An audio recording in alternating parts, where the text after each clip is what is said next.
اللہ تعالیٰ کا لاکھ لاکھ شکر ہے کہ جس نے ہمیں مسلمان پیدا کیا. اس نعمت کی بدولت ہمیں بچپن سے یہ معلوم ہوا کہ ہم کہاں سے آئے ہیں اور ہمیں مرنے کے بعد کہاں جانا ہے اور ہماری یہ زندگی کس مقصد کے لیے ہے. اللہ سبحانہ وتعالیٰ قرآن پاک میں فرماتے ہیں خلق الموت والحیات لیبلوکم ایکم احسن عملا، کہ اس نے موت اور زندگی کو بنایا کہ تمہیں آزما کر دیکھے تم میں اچھے کام کون کرتا ہے. ہم میں سے ہر ایک کے لیے یہ زندگی ایک امتحان ہے. ہم سب سے یہ دیکھا جا رہا ہے کہ ہم کیسے عمل کرتے ہیں. پھر ہماری زندگی کے اختتام پر ہم سب کو موت سے واسطہ پڑنے والا ہے، اور ہم سب یہ بات بھی اچھی طرح جانتے ہیں کہ ہماری زندگی میں وہ دن بھی آنے والا ہے جب ہم سب کو اللہ کے حضور حاضر ہونا ہے. وہاں ہمارے اچھے اور برے اعمال کی جانچ پرکھ ہونی ہے. وہاں ہم سے نعمتوں کے بارے میں سوال کیا جانے والا ہے. لہٰذا ہم میں سے ہر ایک کو ان حقائق کے بارے میں اچھی طرح معلوم ہونا چاہیے. آج کی اس شام جس موضوع پر ہم گفتگو کرنے والے ہیں وہ ہے موت کے بعد کیا ہوتا ہے، اور پھر موت کے بعد کیا چیز ہمیں فائدہ دیتی ہے.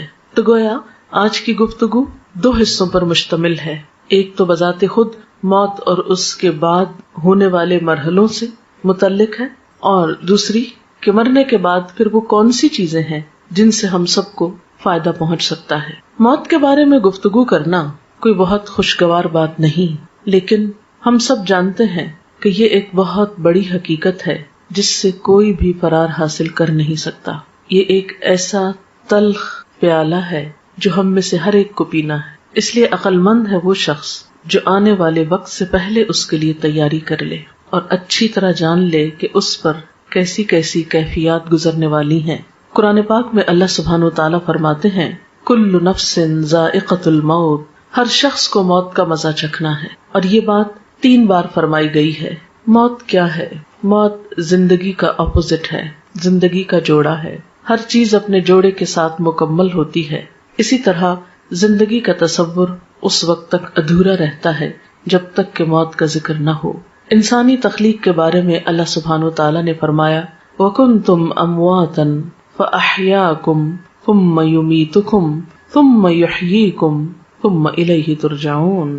تم مردہ تھے، پھر اس نے تم کو زندہ کیا، پھر وہ تم کو موت دے گا، پھر وہ تم کو زندہ کرے گا، پھر تم اس کی طرف لوٹائے جاؤ گے، پھر تم اسی کی طرف جمع کیے جاؤ گے. ہم کچھ نہ تھے، پھر ہم وجود میں آئے، پھر ایک وقت ہوگا کہ موت آ جائے گی اور ہماری یہ ظاہری ہستی ختم ہو جائے گی، اور پھر ایک وقت آئے گا کہ دوبارہ زندگی ملے گی اور پھر اللہ کی طرف واپسی، حساب کتاب کا وقت. گویا ہر انسان ان 4 مرحلوں سے گزرتا ہے. پہلا مرحلہ کچھ نہ تھے. اس مرحلے میں ہماری روح موجود تھی کیونکہ اللہ تعالیٰ نے تمام روحوں کو حضرت آدم علیہ السلام کی پیدائش کے بعد پیدا کر لیا تھا، لیکن دنیا میں آنے تک وہ سب ایک انتظار گاہ میں ہوتی ہیں. اس میں روح ایک الگ وجود رکھتی ہے مگر جسم نہیں ہوتا.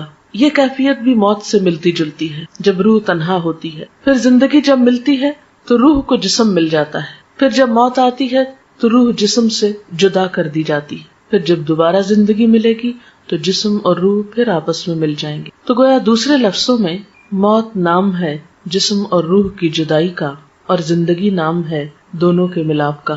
ہم کچھ نہ تھے، ہم وجود میں آئے، ہماری روح کو جسم ملا، اور جب ہماری زندگی پوری ہو جائے گی، ہمیں دیا ہوا وقت مکمل ہو جائے گا، تو پھر ہم میں سے ہر ایک کو موت کی کیفیت سے لازماً دوچار ہونا ہوگا. وہ وقت بہت اداسی کا وقت ہوتا ہے. جدائی کا وقت تو ویسے بھی خاص زندگی میں ہی کسی سے جدائی ہو وہ ایک تکلیف دہ وقت ہوتا ہے. الگ ہونا، بچھڑنا کوئی خوشگوار بات نہیں. عارضی جدائیاں بھی تکلیف دہ ہوتی ہیں، لیکن کچھ جدائیاں پھر مستقل ہو جاتی اور اس کے بعد دوبارہ اس دنیا میں واپسی کا امکان نہیں. پھر انسان اگلے مرحلے طے کرتا ہے. وہ وقت نہ صرف یہ کہ روحانی طور پر ایک اداسی کا، تکلیف کا وقت ہوتا ہے، بلکہ جسمانی طور پر بھی ایک تکلیف دہ وقت ہوتا ہے. موت کے وقت کی ایک سختی ہوتی ہے. روح کے ساتھ جسم بھی اس تکلیف کو محسوس کرتا ہے. انسان کا بال بال دکھتا ہے. وہ وقت ایک بے ہوشی کا سا وقت ہوتا ہے. قرآن پاک میں سورۃ قاف میں اللہ تعالیٰ فرماتے ہیں وَجَاءَتْ سَكْرَةُ الْمَوْتِ بِالْحَقِّ، اور موت کی بے ہوشی یا موت کی سختی حق لے کر آ پہنچی. یعنی موت کے وقت ایک بے ہوشی کی سی کیفیت اور ایک تکلیف کی سی کیفیت ہوتی ہے. اسی لیے حضور صلی اللہ علیہ وسلم نے ایک دعا سکھائی، اللہم اعنی علی سکرات الموت وغمرات الموت. اے اللہ تو میری مدد فرما موت کی بے ہوشیوں پر اور موت کے وقت جو تکلیف ہے اس پر. اللہ سبحانہ وتعالی یہ بھی فرماتے ہیں، کلا اذا بلغت التراقی وقیل من راق وظن انہ الفراق والتفت الساق بالساق الی ربک یومئذ المساق. سورۃ القیامہ کی ان آیات میں بتایا گیا کہ جب جان حلق تک پہنچ جاتی ہے تو کہا جاتا ہے کہ ہے کوئی جھاڑ پھونک کرنے والا. آدمی یہ سمجھتا ہے کہ اب دنیا سے جدائی کا وقت آ گیا. اس وقت پنڈلی کے ساتھ پنڈلی مل جاتی ہے، یعنی انسان کی انتہائی بے بسی کی کیفیت ہوتی ہے. نہ کوئی علاج کام آتا ہے، نہ کوئی دم درود کام آتا ہے، اور انسان اپنی روح کو خیر بات کہہ دیتا ہے. حضرت جابر رضی اللہ تعالی عنہ کہتے ہیں، رسول اللہ صلی اللہ علیہ وسلم نے فرمایا، موت کی تمنا نہ کرو، لا تمنوا الموت. جان کنی کی تکلیف بڑی شدید ہے، اور یہ نیک بختی کی علامت ہے کہ اللہ کسی بندے کی عمر لمبی کر دے اور اسے توبہ کی توفیق عطا فرما دے. موت کے بعد جسم ہوتے وہ قبر میں ہوتی ہے، اور روح جو ہوتی علیین سجین میں ہوتی ہے. نیک لوگوں کی روح علیین میں ہوتی ہے جو بلند جگہ ہے، اور بدترین لوگوں کی روح سجین میں ہوتی ہے جو قید خانہ ہے، اور وہاں ان کے ساتھ جو بھی معاملہ ہوتا ہے جزا یا سزا کا.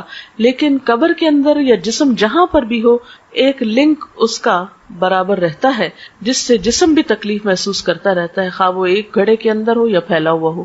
یہ بالکل ایسے ہی ہے جیسے کروڑوں میل دور سورج ہونے کے باوجود اس کی کرن ہمارے جسم پہ پہنچتی ہے تو ایک کنیکشن ہو جاتا ہے، اور ایک جیسے شعاع آپ کی آنکھ میں اگر ریفلیکٹ ہو کے بھی آتی ہے تو ایک پیئرسنگ افیکٹ ہوتا ہے اس کا. تو اسی طرح قبر میں مردے کو جو عذاب ہوتا ہے یہ قرآن و حدیث سے ثابت ہے. لیکن شہداء کی روحیں جو ہیں وہ جنت میں ہوتی ہیں، ان کو رزق دیا جاتا ہے اور ان کے ساتھ اچھا معاملہ ہوتا ہے. آپ نے فرمایا، شہیدوں کی روحیں سبز پرندوں کی شکل میں قندیلوں میں رہتی ہیں جو عرش الہی کے نیچے لٹکی ہوئی ہیں. جب چاہتی ہیں جنت میں سیر کے لیے چلی جاتی ہیں، اور جب چاہتی ہیں واپس آ کے انہیں قندیلوں میں بیٹھ جاتی. یہ مسلم کی روایت ہے. حضرت عبداللہ بن عباس کہتے ہیں کہ آپ صلی اللہ علیہ وسلم نے فرمایا، شہداء جنت کے دروازے پر بہنے والی خوبصورت نہر کے سبز گنبدوں میں ہیں جہاں انہیں صبح شام ان کا رزق دیا جاتا ہے. اس کے بعد یہ کہ قیامت کا دن آتا ہے اور انسان کا حساب کتاب شروع ہوتا ہے. میں اس کی تفصیلات میں نہیں جاؤں گی. میں اپنے لیکچر کا دوسرا اہم ترین حصہ کہ مردے کے لیے پھر ہمیں کیا کرنا چاہیے وہ تو پہنچ گیا جہاں اس کو پہنچنا تھا. ان احادیث کی روشنی میں اور قرآنی آیات کی روشنی میں زیادہ بڑا فرق جو ہے وہ مسلم اور کافر کا ہے. اور ایک چیز بیچ میں منافق کی بھی آتی اور برے اعمال کی بھی آتی. بہرحال قیامت کے دن انسان کی شکلوں صورتوں کو، اس کے مال کو، پراپرٹی کو، جائیداد کو، اس کی ذہانت اور اس کی ڈگریوں کو، سرٹیفکیٹس کو نہیں دیکھا جائے گا. اس کی نیت دیکھی جائے گی، اس کا اخلاق اور اس کے اعمال اور اس کا کردار دیکھا جائے گا کہ اس نے اللہ تعالیٰ کی پسند کے کتنے کام کیے. مثلاً ایک شخص زبان کھولتا ہے اور غلط باتیں کرتا ہے، جھوٹ بولتا ہے، الزام تراشی کرتا ہے اور ساتھ نماز بھی پڑھتا ہے. ایک شخص شہید ہو رہا ہے اور ساتھ والدین کی نافرمانی وہ کرتا ہے. تو کچھ مسلمان ایسے ہوں گے کہ جن کے ملے جلے عمل ہوں گے. اب یہ اللہ تعالیٰ پر ڈپینڈ کرتا ہے کہ وہ کس کے ساتھ کیا معاملہ کرے. دیکھیں نا، آپ انسانوں میں کچھ انسان ہوتے ہیں جو آپ کے دوست ہوتے ہیں، آپ کو معلوم ہے کیسے معاملہ کریں. کچھ دشمن ہوتے ہیں، آپ کو پتا ہے. کچھ بیچ کے لوگ ہوتے ہیں، پھر وہ اللہ کی مرضی جس کیٹیگری میں ان کو رکھے. لیکن بہرحال نبی صلی اللہ علیہ وسلم نے جب صحابہ کرام کے سامنے ان سب باتوں کا ذکر کیا تو صحابہ کرام ایک موقع پر اتنا روئے کہ سب نے اپنے منہ پہ کپڑے ڈال لیے اور سسکیاں لے لے کر روئے. ان سب نے یہ محسوس کیا گویا یہ ساری باتیں ہمارے ہی بارے میں کی گئی. لیکن جب ہمیں اس طرح کی کوئی بات سنائی جائے تو ہم کہتے ہیں نہیں یہ تو کافر کی بات ہے، منافق کی بات ہے، ہم تو کلمہ پڑھتے ہیں اس لیے ہم پہ کوئی اثر نہیں. لیکن ٹھیک ہے ہم کلمہ پڑھتے ہیں، لیکن یہ بھی دیکھنا چاہیے کہ کلمے کی تصدیق کتنی کرتے ہیں، اس کو سچا کتنا مانتے ہیں، اور اللہ تعالیٰ کو بڑا کتنا مانتے ہیں، اس کی اطاعت کتنی کرتے ہیں. یہ بات بھی ہم سب کو سوچنے کی ہے. بات یہ ہے کہ عمل سے ہی انسان کی زندگی بنتی ہے اور اللہ تعالیٰ بھی انسان کے عمل کو دیکھتا ہے. اس لیے ہم سب کو یہ دیکھنا چاہیے کہ ہم نے اپنی آخرت کے لیے کیا تیار کر رکھا ہے. جیسے کہ قرآن پاک میں آتا ہے وَلْتَنْظُرْ نَفْسٌ مَا قَدَّمَتْ لِغَدٍ، چاہیے کہ ہر شخص دیکھے اس نے اپنے کل کے لیے کیا تیاری کی ہے. سورۃ یاسین میں بھی اللہ سبحانہ وتعالیٰ فرماتے ہیں اِنَّا نَحْنُ نُحْيِي الْمَوْتَى وَنَكْتُبُ مَا قَدَّمُوا وَآثَارَهُمْ وَكُلَّ شَيْءٍ أَحْصَيْنَاهُ فِي إِمَامٍ مُبِينٍ، کہ یقیناً ہم مردوں کو زندہ کریں گے اور ہم لکھ رہے ہیں جو کچھ وہ آگے بھیجتے ہیں اور جو اپنے آثار چھوڑ رہے ہیں، اور ہر چیز کو ہم نے ایک کھلی کتاب میں لکھ رکھا ہے. تو گویا ہر انسان کا نامہ اعمال دو چیزوں پر مشتمل ہے، ایک وہ جو اپنی زندگی میں کام کرتا ہے اچھے یا برے، دوسرے وہ جو اس کے بعد اس کے نام پر یا اس کو دیکھ کر لوگ کرتے ہیں. مثلاً اس کے جتنے بھی آثار ہیں، آثار سے مراد نشانیاں ہوتی ہیں، اثر کی جمع ہے. بچے اس کی نشانیاں ہیں، یا اس کا علم اس کی ایک نشانی یا علامت ہے، یا اور اس کے کچھ اچھے اعمال. ایسے اعمال کا اس کو بعد میں بھی بونس ملتا رہتا ہے، اجر ملتا رہتا ہے، لیکن نئے عمل کرنے کا وقت ختم ہو جاتا ہے. اس لیے ہم دیکھتے ہیں کہ نبی صلی اللہ علیہ وسلم نے فرمایا مرنے کے بعد انسان کے اعمال کا سلسلہ منقطع ہو جاتا ہے سوائے تین چیزوں کے جن کا ثواب میت کو پہنچتا رہتا ہے.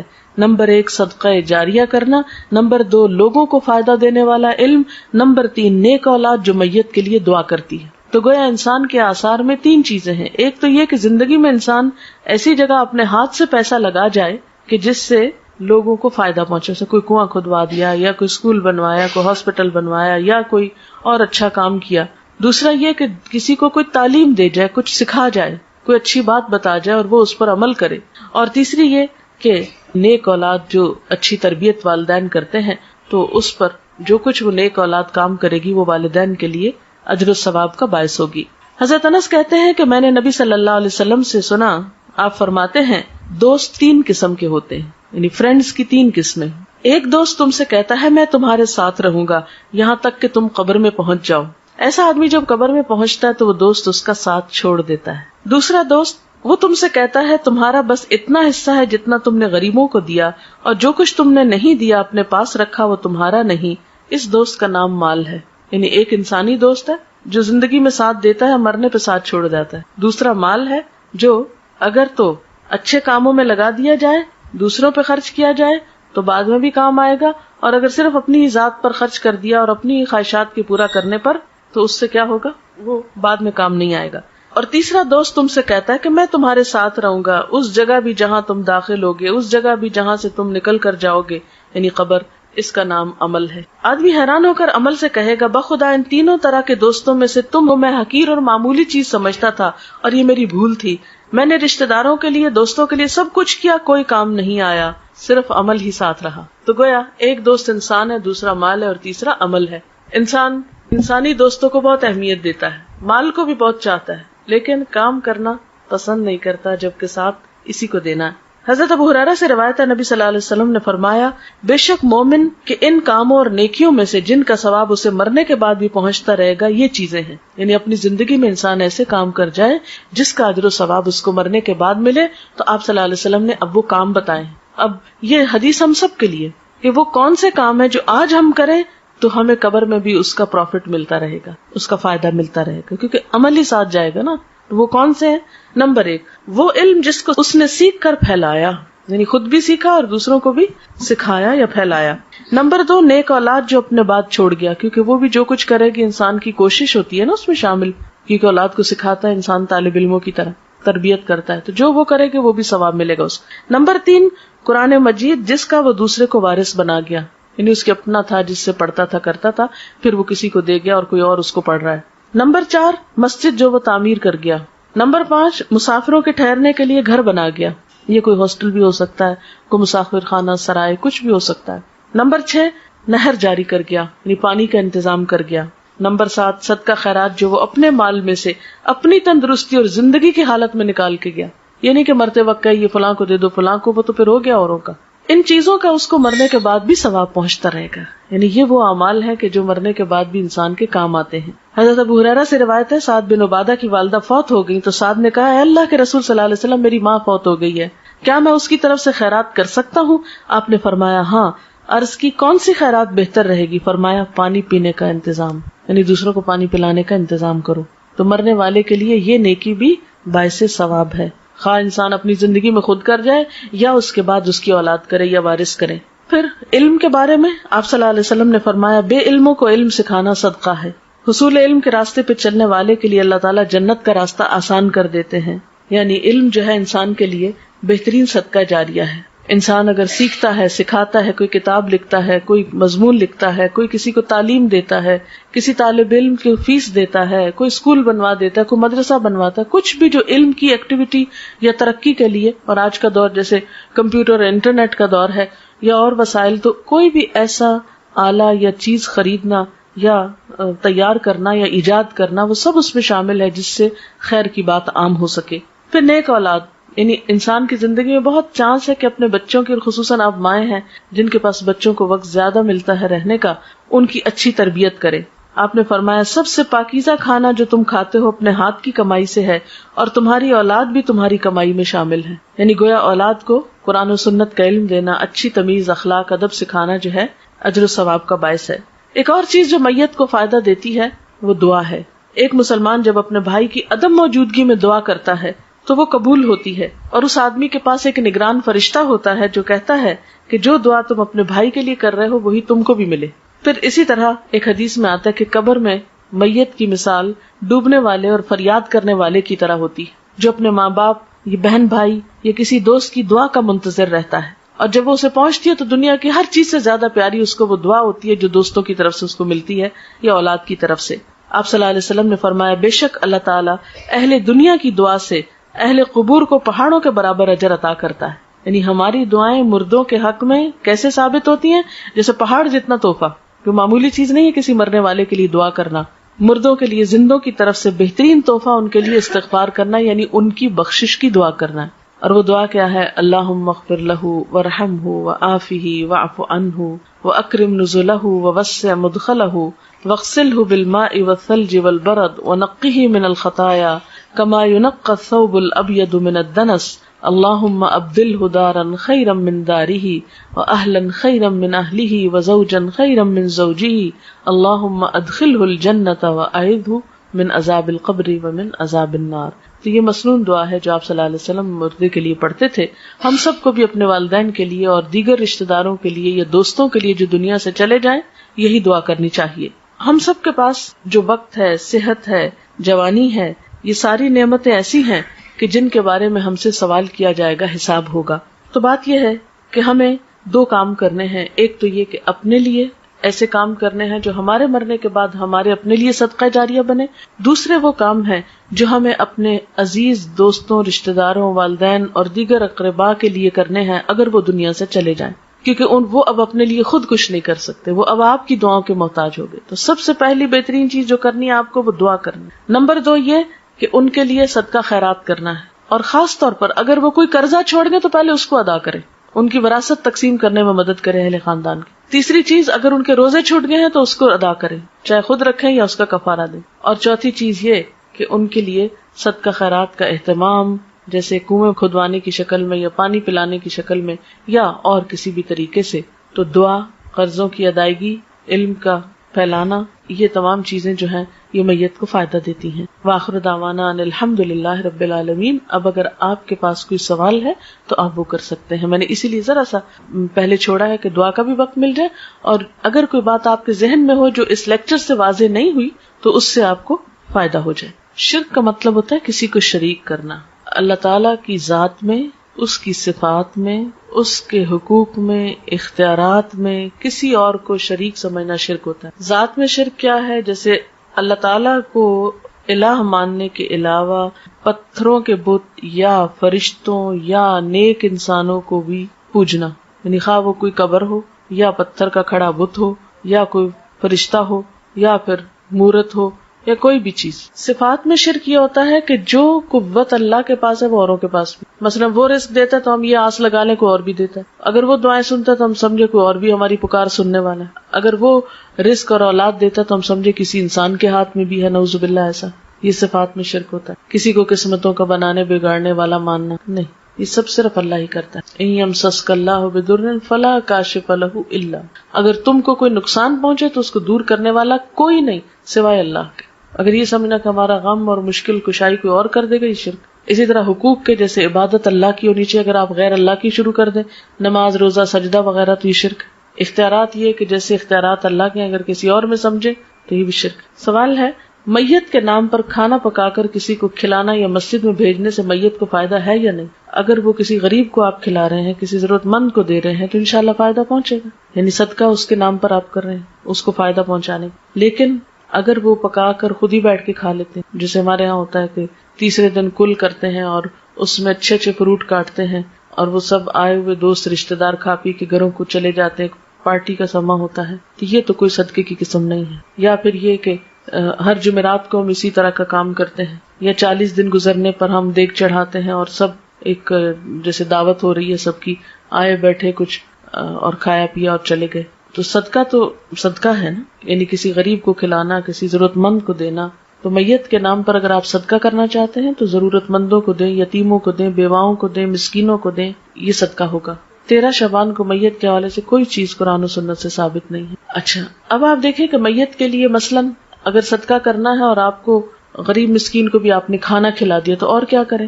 کسی کو پڑھا دیں، کسی بچے کی فیس دے دیں، اور نیت یہ کر لیں کہ اس کا ثواب میت کو پہنچے۔ کوئی اسکول بنوا، آپ دیکھیں ہمارے اسکولوں میں لائٹ نہیں ہوتی، بیٹھنے کو کرسیاں نہیں ہیں بچوں پہ، اور اسی طرح عمارت نہیں ہے سر پہ۔ پاکستان میں کتنے اسکول ایسے ہیں جن کی چھتیں ہی نہیں ہیں، اوپن میں اسکول ہو رہے ہیں۔ تو یہ علم جو ہے یہ فرض ہے مسلمانوں پر حاصل کرنا، طلب العلم فریضۃ علی کل مسلم۔ اس فرض کی ادائیگی میں اگر آپ کوئی بھی چیز میت کے لیے کرتے ہیں تو اس کا بھی فائدہ ہے۔ اور ابھی تو مردے کی حالت میں نے بتائی ہے کہ یا تو نیک ہوگا اور یا بد ہوگا۔ تو اب اگر ایک شخص سزا میں مبتلا ہے وہاں، تو آپ کا کیا خیال ہے وہ عید کر رہا ہوگا؟ یہ تو عقل کو بھی نہیں لگتی نا بات کہ مردہ عید کرے۔ مردوں کی کیا عید؟ نصف شعبان کی کیا کوئی دعا ہے؟ یہ دعا کی کوئی فضیلت ہے؟ دیکھیں کہ آپ صلی اللہ علیہ وسلم سے کوئی ایسی دعا تو ہمیں نہیں پتہ چلتی قرآن و سنت میں کہ جو آپ نے 15 شعبان کو خاص طور پہ مانگی۔ دیکھیے کہ اسلام میں عبادت کا جو تصور ہے وہ یہ ہے کہ بندہ ہر لمحہ اپنے رب کو یاد کرے، یہ ہے عبادت کی روح۔ یہ نہیں کہ آپ سال بھر بھولے رہیں اور ایک دن بس جلدی سے جا کے ہاتھ لگائیں، یاد کر لیں، پھر آ کے واپس بھول جائیں۔ کرسچنس کے اندر تو یہ ہے کہ سنڈے کے سنڈے آپ جا کے خدا کو یاد کر لیں اور باقی دن جو ہے وہ اپنی مرضی کے گزارے۔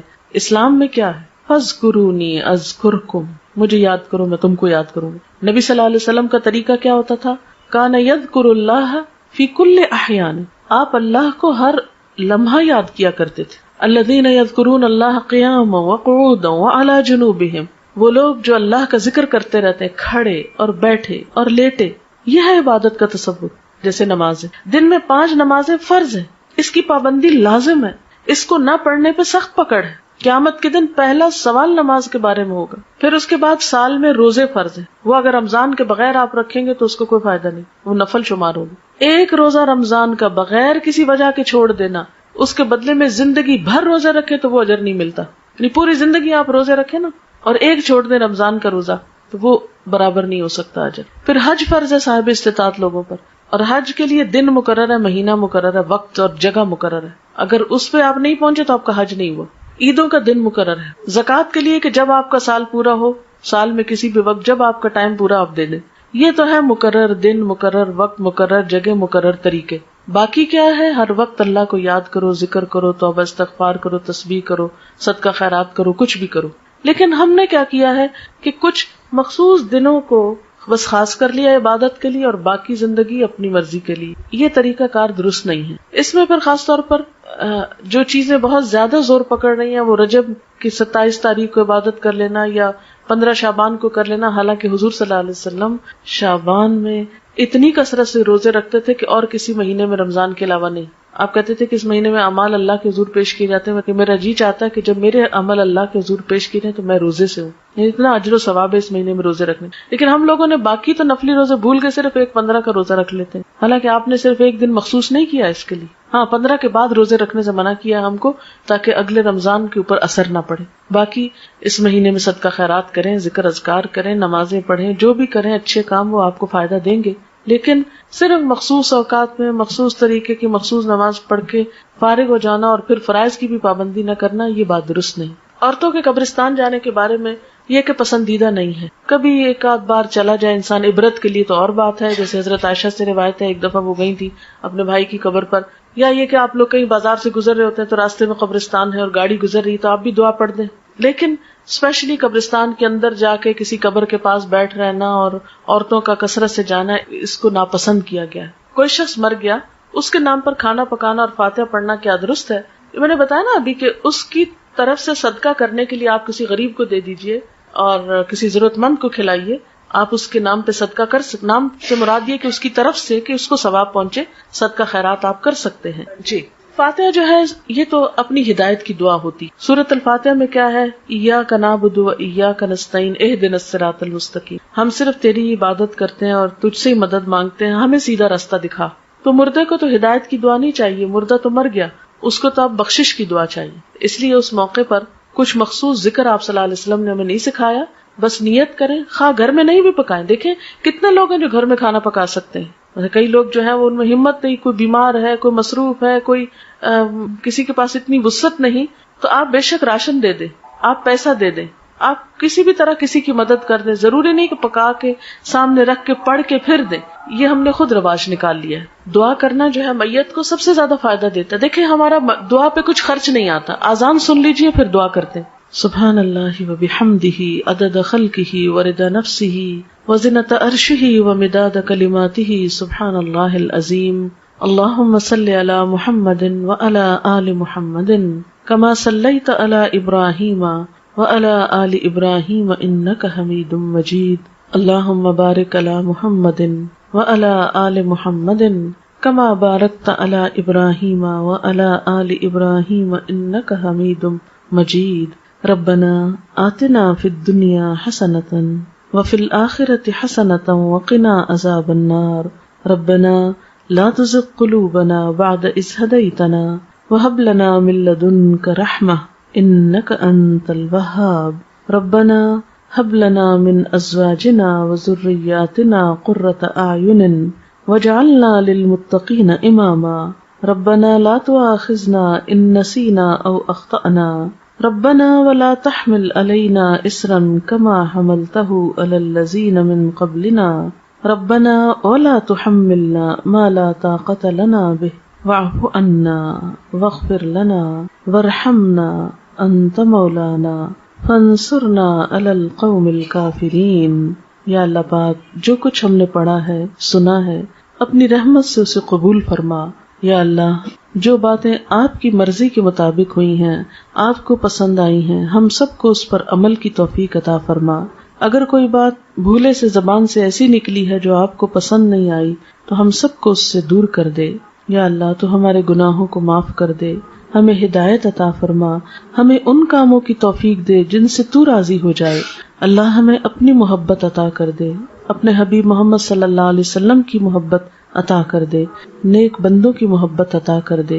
یا رب العالمین تو ہمارے گناہوں کو معاف کر دے، ہماری کوتاہیوں سے اور سستی سے درگزر فرما.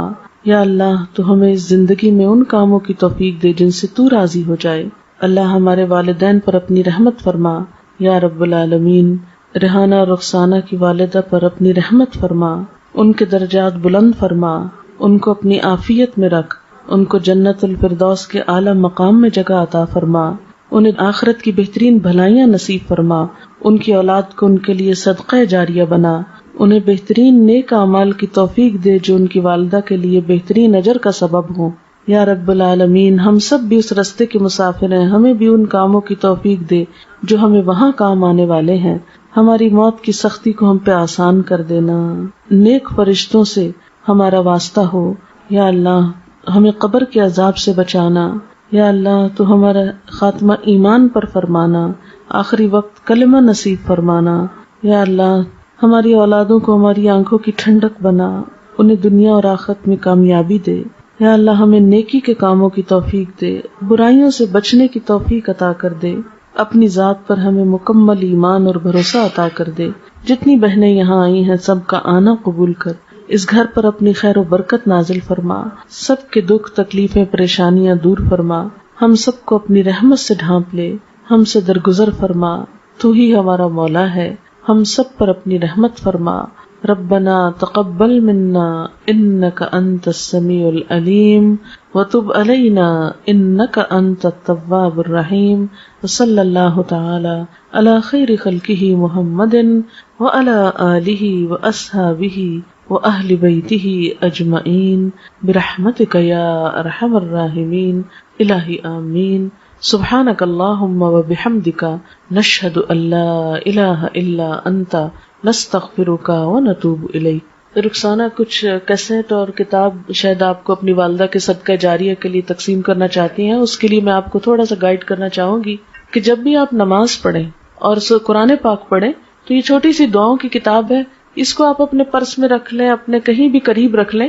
تو ویسے تو اتنی دعائیں زبانی یاد نہیں ہوتی، بھول بھی جاتے ہیں ہم، ترتیب یاد نہیں ہوتی، تو آپ کیا کر سکتے ہیں کہ قرآن پاک کے بعد دعا قبول ہوتی ہے، اس وقت آپ وہ کتاب کھولیں، 5 دعائیں، 10 دعائیں، 20 جتنی آپ میں توفیق ہو ان کو پڑھ لیں، نشانی رکھ لیں، پھر اگلی نماز کے بعد پھر اگلی 5-10 پڑھ لیں، پھر اگلی نماز کے بعد اس طرح کر لیں، یا اگلی تلاوت کے بعد، کیونکہ میرا خود اپنا طریقہ یہی ہے کہ میں جب بھی نماز یا قرآن پڑھتی ہوں تو پھر ان دعاؤں کو آگے آگے چلاتی جاتی ہوں۔